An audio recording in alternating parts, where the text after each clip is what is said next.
Yes. नमस्कार, मैं लालजी प्रसाद। स्वागत है आपका आरा हिंदी स्कूल में। कैसे हैं आप? उम्मीद है सब कुछ अच्छा ही होगा। आपको बता दूं, इस क्लास की शुरुआत करने से पहले कि हमने इस चैप्टर से ऑलरेडी 2 क्लास कर चुका है। बट इस क्लास में हम क्या देखेंगे भाई? इस क्लास में हम देखने वाले हैं PYQ। Oh my God, pen तो लेना भूल ही गया था। तो आप देख सकते हैं PYQ। MCQ क्या होता है भाई? मल्टीपल चॉइस क्वेश्चंस बोलते हैं, जिसमें अलग अलग ऑप्शंस रहेंगे। उसको आपको उसमें से आपको चुनना होता है कौन सा राइट आंसर होता है। राइट। PYQ का अर्थ होता है प्रीवियस ईयर क्वेश्चन। अभी तक के जितने भी प्रश्न आपके परीक्षा में आ चुके हैं इस चैप्टर से, इसी को हम इस क्लास में देखने वाले हैं। ठीक है, तो चलिए चलिए आगे बढ़ते हैं। ठीक है, और क्या लिखा है? इतना ही, बस इतना ही ऑब्जेक्टिव्स आपकी परीक्षा के लिए काफ़ी है। मात्र 2 नंबर का प्रश्न आता है ऑब्जेक्टिव में, कभी कभी 3 आता है, यानी 2 से 3 मान के चलिए एवरेज में। ठीक है, और इसका आप जवाब बस इतने ही ऑब्जेक्टिव प्रश्न में पा लेंगे। ठीक है, कहीं से भी प्रश्न बने ना, इससे खाली नहीं जाएगा। क्या बोलती है पब्लिक? शुरू करें? चलिए, तो आप जान ही गए कि हम कर रहे हैं, क्या कर रहे हैं भाई? MCQ कर रहे हैं, PYQ और MCQ कर रहे हैं। देखिए, 20 इसमें PYQ है, यानी 20 प्रश्न ऐसे हैं जो पिछले वर्षों में पूछे जा चुके हैं, और 15 ऐसे हैं जो बनाए गए हैं खुद से। ठीक है, आइए देखते हैं। पहला जो हम शुरू में लगाए हुए हैं, जो पहले प्रश्न आ चुके हैं आपके परीक्षा में। ठीक है, पहला प्रश्न है, भारत में बेरोजगारी का एक प्रमुख व प्रत्यक्ष कारण क्या है? 2018 में पूछा गया, सेट ए का फर्स्ट शिफ्ट से ये प्रश्न दिया गया। यहाँ पर बेरोजगारी का प्रमुख कारण और प्रत्यक्ष पूछ रहा है, और ये आपके अभ्यास में भी है, जो इसके ठीक पिछले एक हम क्लास कर चुके हैं पीछे में। ठीक है, तो उसमें भी एक सवाल आया है, अभ्यास का ये सवाल है, जो 1 नंबर में दे दिया है, जबकि ये 2 नंबर में भी आता है। ठीक है, तो अभी 1 नंबर में दिया है, तो बताइए बेरोजगारी का एक प्रमुख कारण क्या है? सती प्रथा है, दहेज प्रथा, जाति प्रथा, बाल विवाह। तो आप जानते हैं कि ये पंक्ति किस पार्ट से है, तो आप जानते हैं कि भाषण है वो। ठीक है, श्रम विभाजन और जाति प्रथा, और उसमें किसकी बात की गई है? तो जाति प्रथा की बात की गई है। उसके अलावा कोई ऑप्शन नहीं है, यही एक ऑप्शन है, सी, जाति प्रथा।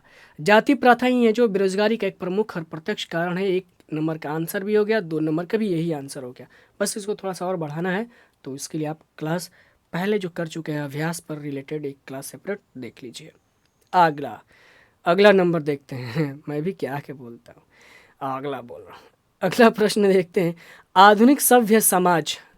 देखिए, शब्दों पर गौर करिएगा। आधुनिक सभ्य समाज श्रम विभाजन का आवश्यक क्यों मानता है? यहाँ से देखिए, एक सेपरेट वर्ड है, एक यहाँ से सेपरेट इधर है, और मैंने यहाँ पर जब जवाब बताया है पिछले क्लास में तो और जोड़ दिया है, और मैंने इसको 1 2 3 वर्ड में, 3 बातों में खंड कर दिया है। ये अपनी समझदारी की बात होती है। खैर, आपको यहाँ पाइए 2 नंबर प्रश्न करेगा, आधुनिक सभ्य समाज हमारा जो है, यानी हम जो जिस समाज में रह रहे हैं, यानी सभ्य समाज में रह रहे हैं, ये आधुनिक समाज है। तो ये जो समाज है क्या कह रहा है? श्रम विभाजन को आवश्यक क्यों मानता है?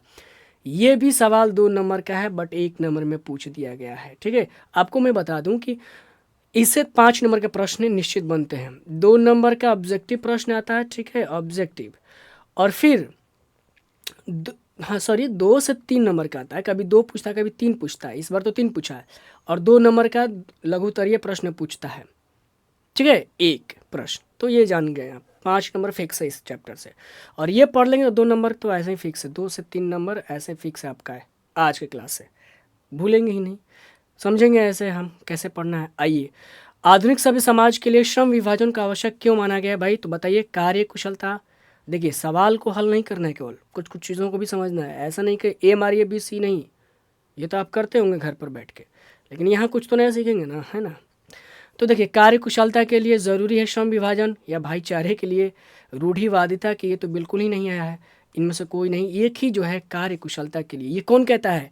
पोषक लोग कहते हैं। कौन पोषक लोग होते हैं? जातिवाद को मानने वालों को ही पोषक कहा जाता है। पोषक कौन भाई? कोई माप थोड़े है कोई पोषक। समाज के लोग हैं पोषक, जो जातिवाद को मानते हैं। उसके लिए देते हैं कि भाई श्रम जरूरी है बांटना, है ना? अगला नंबर देखते हैं, 3 नंबर, श्रम विभाजन और जाति प्रथा। पाठ बाबा साहेब के किस से भाषण, पहले तो ये जान जाइए क्या है भाषण, एक सवाल का उत्तर यहीं पर है, ये क्या है भाई, तो भाषण है। तो बाबा साहेब के किस भाषण का संपादित अंश है, वेरी वेरी इंपॉर्टेंट क्वेश्चन है ये, 2018 में ये क्वेश्चन संभवतः आ सकता है इस बार। ठीक है, बताना है कि भाई ये जो है ना भाषण जो है संपादित किस अंश से लिया गया है, संपादन किया गया है इसका। तो द कास्टाइन लिखे, द कास्ट क्या लिख दिया है, कास्ट से इन एक ही में मिला दिया है, मैं भी confuse. The caste in India their mechanism है। ठीक है, दूसरा नंबर देखते हैं, genesis and development, annihilation of cards, who are Shudras. तो आपको मालूम है कि हम जब पहली क्लास किए हैं जिसमें लेखक का परिचय किए हैं, वो क्लास ज़रूर देख लीजिए। लेखक का परिचय है, लेखक का परिचय, और साथ में हम देखे हैं पाठ का जो सारांश है, इम्पोर्टेंट पंक्तियां हैं। ठीक है, सारांश और इम्पोर्टेंट पंक्तियां हैं जो, उनको भी हमने देख लिया है। तो आप जाकर देख लीजिएगा, उसमें मैंने बताया है, लास्ट में बताया है कि एनिहिलेशन ऑफ कास्ट जो है इसी को क्या किया गया है, भाषांतरित किया गया, यानी हिंदी में दिया गया है किस नाम से, जाति विभाजन और श्रम विभाजन और जाति प्रथा के नाम से। ठीक है, इसको कौन भाई ट्रांसलेट किया है, एनिहिलेशन ऑफ कास्ट को कौन ट्रांसलेट किया है, भाषांतरण किया है, तो आगे देखेंगे हम सवाल में। जाति प्रथा श्रम विभाजन के साथ साथ किसका रूप लिए हुए है, बाबा साहेब कहते हैं भाई किसका रूप ले लिया है, स्वतंत्रता का, कभी नहीं हो सकता है। भ्रातृत्व का, नहीं बाबा इसमें कैसे। श्रमिक विभाजन का, यस, ये तो होगा ही नहीं कभी। देखिए श्रमिक विभाजन तभी तो ये बाबा का आपत्तिजनक है। ठीक है, श्रम विभाजन जरूरी है, बाबा साहब कहते हैं काम बांटिए, जरूरी है, बट ये काम जो बांटे हैं ना, ये काम ही क्यों नहीं बांटे हैं बल्कि आदमी को भी बांट दिए हैं आप, यही बाबा जी आपत्ति दर्ज कर रहे हैं। कल की क्लास जरूर देख लीजिएगा, पीछे जो चुका है अभ्यास में। नेक्स्ट प्रश्न 5 नंबर पर बात करते हैं, भारत में बेरोजगारी का मुख्य कारण, ये बाप रे बाप कई बार सवाल 2 नंबर में पूछा जा चुका है, कई कई कई कई बार, और देखिए 1 नंबर में भी पूछा जा चुका है, ये 2019 में आया हुआ है। बट कल की जो क्लास देखेंगे उसमें अभ्यास जो देखेंगे ना, अभ्यास में वैसे भी आपके पास वो किताब होगी टारगेट वाली, तो उसमें देखेंगे कई बार दिया हुआ है उसमें। बट यहाँ बात करते हैं कि कौन सा ऑप्शन होगा बेरोजगारी का मुख्य कारण। जाति प्रथा है, दहेज प्रथा की तो बात ही नहीं की, तो कहाँ से करेंगे। अशिक्षा की बात, भ्रष्टाचार की बात ही नहीं है, एक ही आया है भाई बात। 6 नंबर प्रश्न पर, बाबा साहेब भीमराव अंबेडकर का जन्म कब हुआ, बहुत ज़रूरी होता है। ठीक है, और किसी भी राइटर के बारे में 2 से 3 नंबर के प्रश्न जरूर पूछे जाते हैं, उसके माता पिता, जन्म स्थान, रचना काल। तो बताइए बाबा साहेब भीमराव अंबेडकर का जन्म कब हुआ है, तो ये आपको मालूम है कब हुआ है, 14 अप्रैल को हुआ है। बट कई बार होता है कि सब 14 अप्रैल दे देगा, तो 91 आपको मान के चलना है। ठीक है, मान के क्या है ये तो ठीक है, आपको मैंने बताया था कि बताइए कि बाबा साहेब, बाबा मतलब बूढ़ लोग, कितने वर्ष के होंगे, 91 वर्ष के। आपके बाबा भीम बाबा कितने वर्ष के हैं, 91 वर्ष के हो गए हैं, 90 प्लस मतलब 91, ऐसे याद रखना है। जो भीम बाबा हैं आपके 91 वर्ष के हो गए हैं। 7 नंबर प्रश्न देखते हैं, बाबा साहेब अम्बेडकर का जन्म, कहीं अम्बेडकर देता है कहीं ड देता है, कंफ्यूज नहीं होना है, इंग्लिश में ड है तो भाई ड कोई बोलता है, हिंदी में द, का जन्म किस राज्य में हुआ। देखिए किस राज्य की बात कर रहा है, तो किस राज्य में होता है, मध्य प्रदेश, बिहार में तो कभी नहीं, बंगाल में कभी नहीं, यूपी में भी नहीं, मध्य प्रदेश। मध्य प्रदेश में कहाँ होता है ये ज़रूर बताइए, किस जिला में होता है, स्थान पर बताइए, कमेंट करके आप भी बताइए, थोड़ा सा लगे कि आप भी क्लास देख रहे हैं ना। 8 नंबर में देखते हैं, डॉक्टर भीमराव अंबेडकर ने किस प्रथा को आर्थिक पहलू से भी खतरनाक डेंजरस माना है। किसको माना है भाई, यानी किस प्रथा को आर्थिक पहलू से बहुत खतरनाक माना हुआ है। तो जानते हैं सती प्रथा की बात ही नहीं कहा है इन्होंने, हाँ दहेज प्रथा की बात कही है इन्होंने, बाल विवाह की इसमें बात ही नहीं की, तो ये भी कॉमन सेंस आपको यूज़ करना है। कई बार सवाल का अगर जवाब आपको नहीं मालूम हो ना, तो उसको एलिमिनेट करिए, यानी छटैया करिए इसको। सती प्रथा की बात किए हैं क्या बाबा साहब, नहीं किए हैं। बाल विवाह के नहीं किए हैं। जाति प्रथा का बात किए हैं हाँ, लेकिन दहेज प्रथा का नहीं किए हैं। आंसर डी हो जाएगा, और डी है जो ना आर्थिक पहलू से यह क्या है, बहुत खतरनाक है। 9 नंबर की बात करते हैं, श्रम विभाजन और जाति प्रथा के लेखक कौन है। ये भाई आपका पाठ का नाम दे दिया और इसका लेखक पूछ दिया, तो बाबा भीमराव अंबेडकर ये इनसे कौन छूट जाएगा। छूट जाने का मतलब हुआ कि आप पढ़ाई को ठीक से नहीं पढ़े हैं। 10 नंबर की बात करते हैं। आदर्श समाज स्वतंत्रता समानता, ठीक है, मातृत्व पर आधारित होगा, किसने कहा। तो ये जानते हैं कि सच्चे लोकतंत्र की बात जब करते हैं बाबा साहेब, तो उसमें इन 3 शब्दों का इस्तेमाल करते हैं। स्वतंत्रता, समता और मातृत्व लिखा हुआ है। मातृत्व नहीं होगा, ठीक है ना, ये भा होगा। भ्रातृत्व होना चाहिए, ठीक है। यहाँ ये समझिए कि यहाँ पर ओरिजिनल ये चीज़ है, मतलब भाईचारा। यहाँ एक याद रखिए, कौन कहा है, बाबा साहेब ने कहा हुआ है। किस चीज़ के लिए, तो सच्चे लोकतंत्र के लिए बहुत ज़रूरी है ये। 11 नंबर पर देखते हैं नेक्स्ट प्रश्न में, भारत में जाति प्रथा का मुख्य कारण क्या है। अच्छा, जाति प्रथा जो बना हुआ है तो इसका रीज़न क्या है, कौन सा रीज़न है भाई। बेरोजगारी है, उद्योग धंधों की कमी है, ये तो नहीं होना चाहिए। अमीरी है क्या, नहीं। गरीबी क्या है, नहीं। एक चीज़ इन्होंने बहुत जोर देकर कहा है कि जाति प्रथा जो है ना का मुख्य कारण क्या हो गया है, बेरोजगारी। लेकिन भारत में जाति प्रथा का मुख्य कारण क्या है, गरीबी नहीं है, अमीरी नहीं है, 2 को तो पहले काट दो। उद्योग धंधा में कमी नहीं है, ये भी काट दो, होगा नहीं है। बेरोजगारी आंसर होगा। बट ये सवाल थोड़ा सा अजीब नहीं लगता है आपको, 2021 में पूछा गया है। कह रहे भारत में जाति प्रथा का मुख्य कारण क्या है, बेरोजगारी। नहीं, ये कैसे हो सकता है, सवाल को देखिए कैसे घुमाया। ये कहता है कि भारत में बेरोजगारी का मुख्य कारण क्या है, तो जाति प्रथा कहा जा सकता था आंसर, है ना। बट ये सवाल क्या दिया है, थोड़ा सा सवाल गलत लगता है, आपको नहीं लगता, थोड़ा जांचिए ना आप। बेरोजगारी, अच्छा बेरोजगारी कैसे हो सकता है जाति प्रथा का कारण भाई। नो, ये सवाल मेरे तरफ से गलत है, बट ऐसे हो सकता था।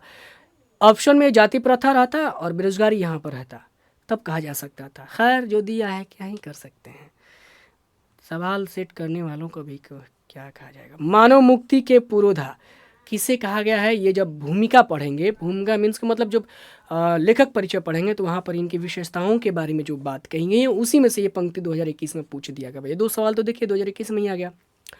तो आप जानते हैं मानव मुक्ति के पुरोधा बाबा साहेब को कहा जाता है, इसमें कोई डाउट नहीं होना चाहिए।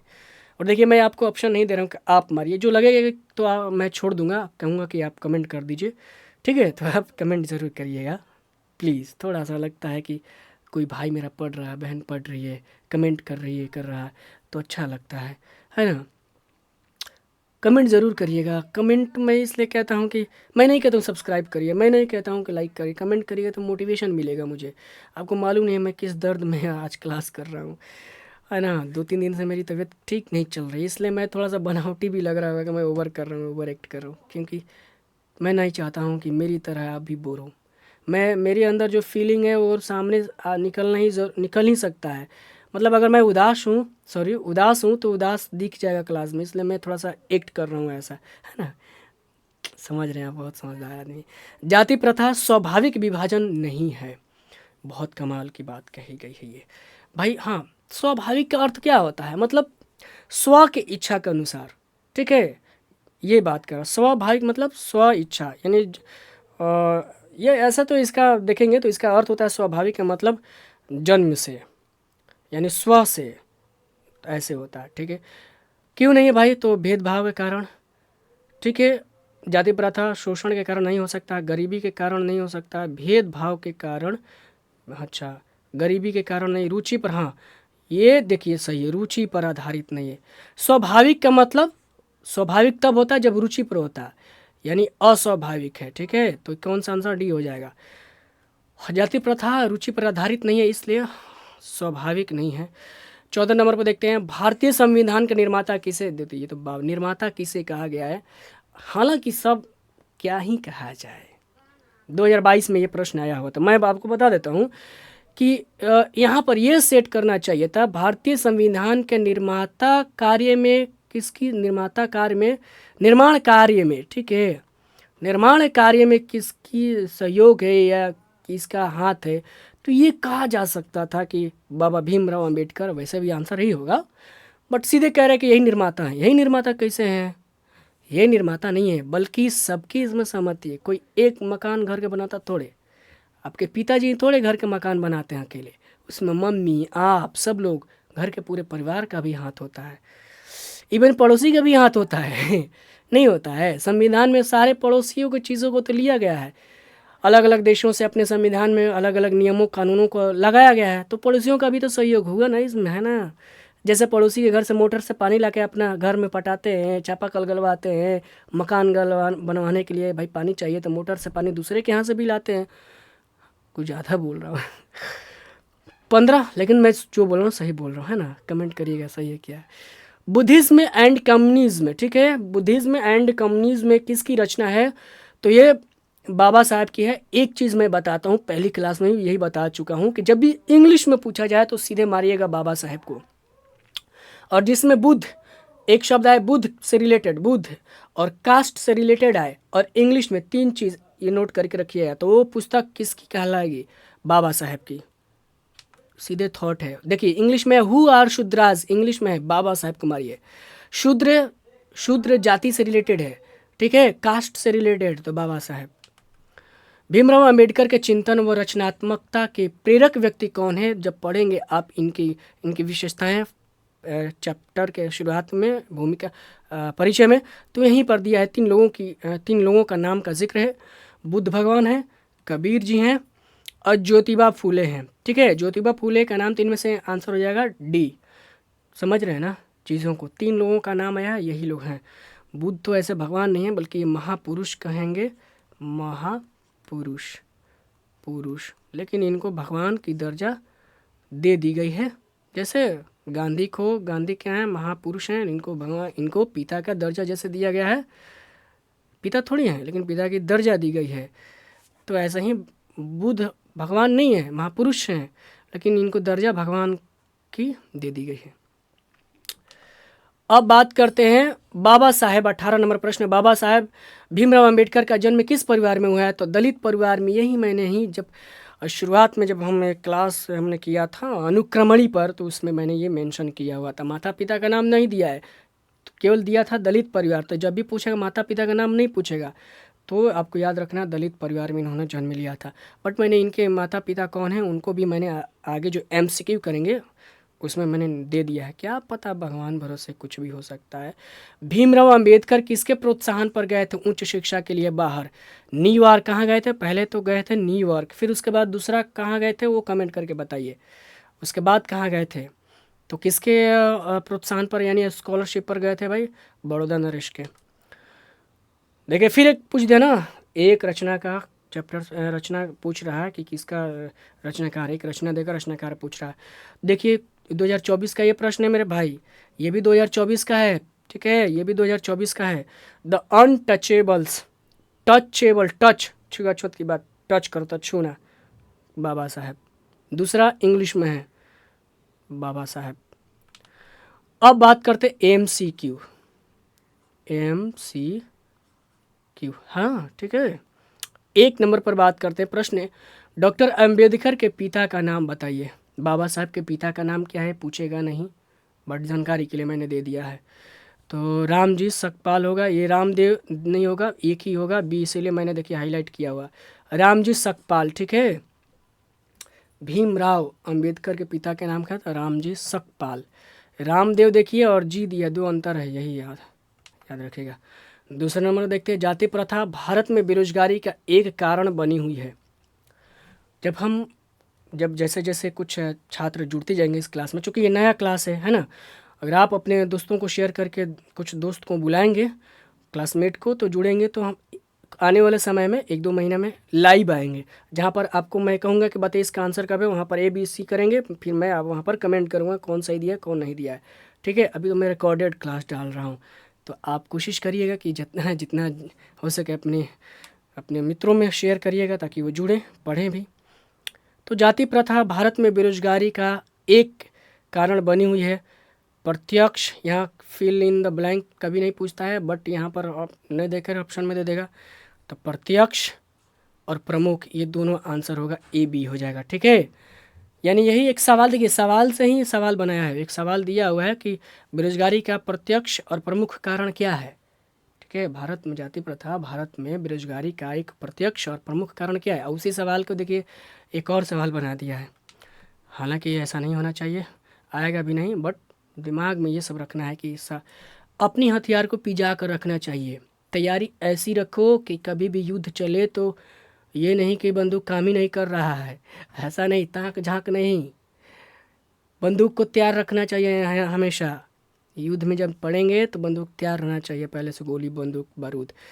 3 नंबर पर देखते हैं, डॉक्टर भीमराव अंबेडकर की मृत्यु कब हुई थी? मृत्यु पूछता है तो मृत्यु कब हुई थी? इतना मालूम है कि दिल्ली में, याद रखना है कि इनकी दिल्ली में है। तो दिल्ली में कोई दिया है? नहीं दिया है, तो आंसर यही मारिएगा 1956 में, है ना। दिल्ली याद रखिएगा, बाबा साहब दिल्ली में जाकर मरे थे। 4 नंबर तक, अंबेडकर की दृष्टि में भाईचारे का वास्तविक के रूप क्या होता है? ये बहुत इंपॉर्टेंट सवाल है, संभवतः ये बनने वाला सवाल है ना। तो इसको नोट जरूर रखिएगा। भाईचारे कैसी होनी चाहिए भाई? तो देखिए, दूध और शक्कर के मिश्रण की तरह, दूध और पानी के मिश्रण की तरह, तिल और तंडुल के मिश्रण की तरह, पानी नमक के मिश्रण की तरह। बताइए। तो आपको मालूम है कि दूध और पानी एक में मिलने के बाद पता नहीं चलता है, इसी की तरह भाईचारे होने चाहिए एक सच्चे लोकतंत्र में। 5 नंबर देखते हैं, प्राथमिक शिक्षा प्राप्त करने के बाद अंबेडकर साहब की उच्चतर शिक्षा प्राप्त करने के लिए कहाँ गए थे? सवाल पीछे बन चुका है कि बताइए, सवाल आप पीछे देख चुके हैं कि बाबा साहब कहाँ गए थे, किसके प्रोत्साहन पर गए थे, तो ये बताइए। तो बाबा साहब कहाँ गए थे? न्यूयॉर्क में गए थे। अब आपको कमेंट कर बताना है कि उसके बाद कहाँ गए थे, कमेंट ज़रूर करिएगा, हल्के में नहीं लीजिएगा। ये ना पूछ देगा दूसरी बार कहाँ कब गए थे, न्यूयॉर्क के बाद कहाँ गए थे, तो ये फंस जाएंगे, इसलिए कमेंट करके बताइए। और कमेंट करने का मतलब ये हुआ कि आपको सवाल याद हो गया, ये मतलब होता है। अगर नहीं भी याद हो तो चेक करके फिर कमेंट करिएगा, तो उससे क्या होगा, भूलेंगे नहीं। 6 नंबर में देखते हैं, जाति पाति तोड़क। ये भी बहुत इंपॉर्टेंट सवाल है। जाति पाति तोड़क जो है, जाति पाति तोड़क मंडल एक जो है सभा है, इनकी अपनी सभाएं बनाए थे, इन्होंने एक मंडल बनाया था, ठीक है। भाषण लाहौर में कब होना था? ठीक है, इसी के नाम से एक होना था, भाषण होना था। कहाँ? लाहौर में होना था, लेकिन हुआ नहीं, वो कैंसिल हो गया कुछ मतभेदों के कारण। बट कब होना था? 42 में नहीं, 40 में नहीं, 36 में, याद रखना है। तो जाति पातिक तोड़क, एक तो शब्द ये याद रखना है, इनसे रिलेटेड है। श्रम विभाजन और जाति प्रथा क्या है? तो ये क्या है भाई? अब विधा, ये पूछ रहा है क्या है, मतलब विधा पूछ रहा है। और मैंने बता दिया हूँ कि विधा किसको बोलते हैं, यानी जो हमारी हिंदी साहित्य, हमारा ये हिंदी साहित्य, इसको कितने कई कालखंडों में विभक्त किया गया है, और उसमें भी क्या क्या चीज़ें आती है, कहानी, निबंध, संस्मरण, यात्रा वृत्तांत, आत्मकथा, उपन्यास, ठीक है, रेखा चित्र, नाटक, काव्य यानी कविता, ये सब क्या है? विधा है, विधा का नाम है। तो यही पूछ रहा है क्या है भाई? तो इसमें कहानी तो है नहीं। आप जानते हैं कि इन्होंने भाषण देने के लिए तैयार किया हुआ था। ये भाषण किस नाम से किया था भाई? एनिहिलेशन ऑफ, क्या किया था? एनिहिलेशन ऑफ कास्ट किया था क्या? कमेंट करके ज़रूर बताइएगा, ताकि आपको भी याद हो जाए। और निबंध नहीं है भाई, निबंध तो है ही नहीं, साक्षात्कार है ही नहीं। नेक्स्ट देखते हैं, निम्नलिखित रचनाओं में से कौन सी रचना बताना है भाई? तो ये देखिए, द कास्ट की बात आ गई तो बाबा साहब की रचना है। अनटचेबल, टच की बात आ गई, छुआछूत की, यही है। हु आर दे, वे कौन है, ठीक है, ये एक नया है, इसको याद रखिएगा, ठीक है। शूद्राज की बात आ गई तो शूद्र यानी जाति पाति से बात आ गई। एक ऑप्शन दे रहा है इनमें से सभी, तो यही आंसर हो जाएगा।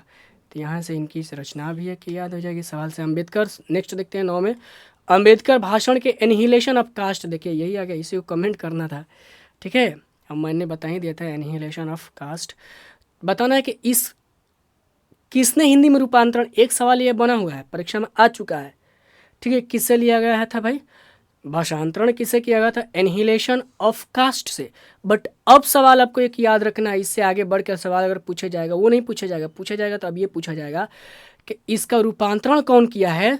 ललई सिंह यादव किए हैं कि किशोरी लाल किए हैं कि मोहन वाजपेयी किए हैं, कि इनमें से कौन किए हैं? बताइए।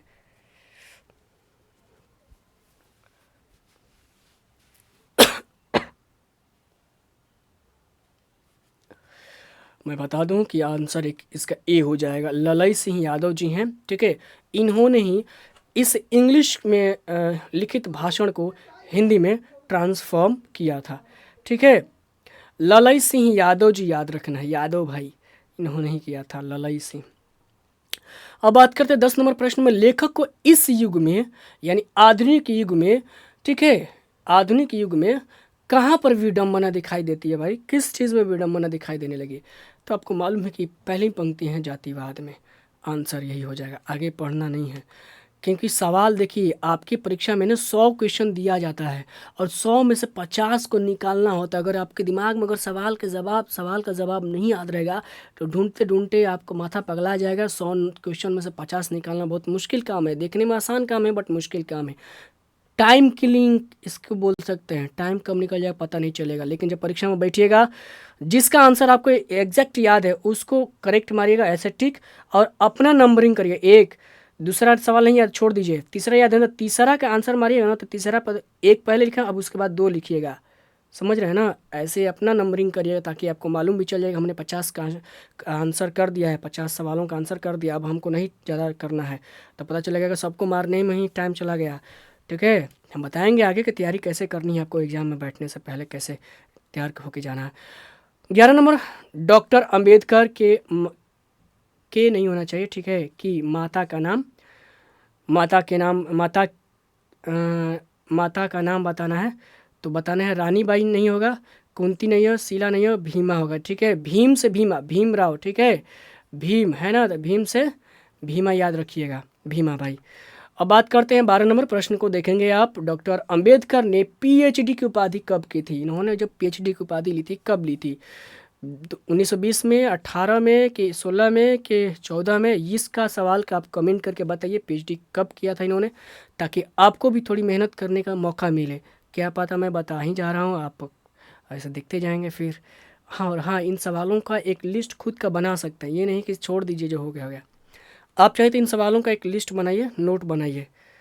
कई बार होता है कि आपके पास नेट नहीं है, माने मोबाइल तो नहीं ना मिलेगा रेगुलर आपके पास, तो आप अगर नोट बना कर रखेंगे ना तो ये फ़ायदा हो जाएगा कि अब नेट रहे ना रहे, मोबाइल रहे ना रहे, काम हो जाएगा नोट से। बताइएगा कब बनाए थे।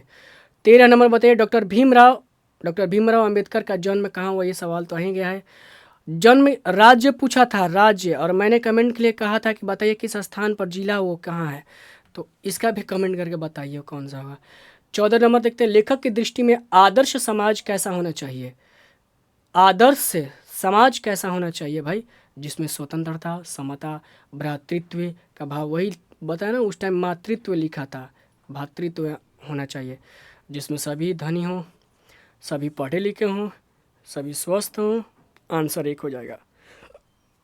देखिए, आदर्श समाज का है, ठीक है, क्या कहे? आदर्श समाज का है, या आपको सच्चा लोकतंत्र का है, सच्चा लोकतंत्र यहाँ पर दे दे,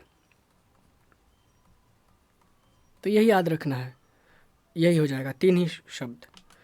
15 नंबर देखते हैं, आर्थिक पहलू से भी जाति प्रथा क्या है भाई? डॉट डॉट में बताइए। लाभदायक कभी नहीं, जाति प्रथा तो हानिकारक होना चाहिए। आंसर यही हो जाएगा, अनुकूल। अनुकूल मतलब सही नहीं। कैसा लगा? तो उम्मीद है आपको ये आज की जो क्लास है कुछ ज़रूरत से ज़्यादा बेहतर बढ़िया लगा होगा। क्योंकि मैंने सारा, जब अभी तक के जो भी MCQ PYQ पूछे गए हैं उनको रख कर परिचित करवा दिया आपको, ठीक है, और जो नहीं है बने थे, बनने की जो संभावनाएं हैं उनको भी रख दिया MCQ के रूप में।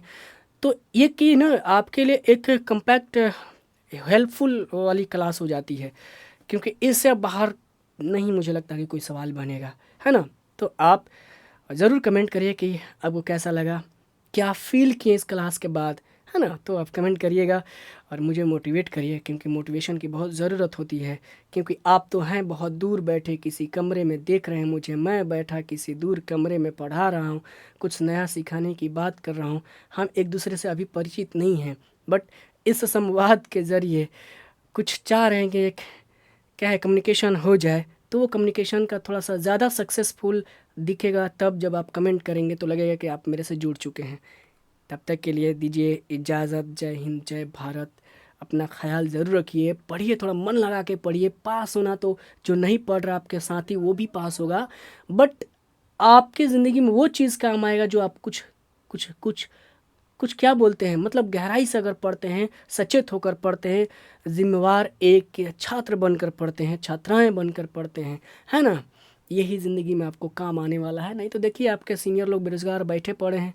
कोई देखिए मैं भी बेरोज़गार ही हूँ, बट मैंने एक नया चीज़ निकाल कर लाया है कि नहीं, कुछ तो टेक्निकल चीज़ें मुझे मालूम है, तो मैं आपके सामने कर रहा हूँ ना, पढ़ा रहा हूँ। तो ये क्या हुआ, ये ऐसे ही नहीं आता है, अपने लाइफ को लेकर थोड़ा सा सचेत होने से आता है। तो आप सचेत रहिएगा। तब तक के लिए दीजिए इजाज़त। जय हिंद, जय भारत। तुझे जिंदगी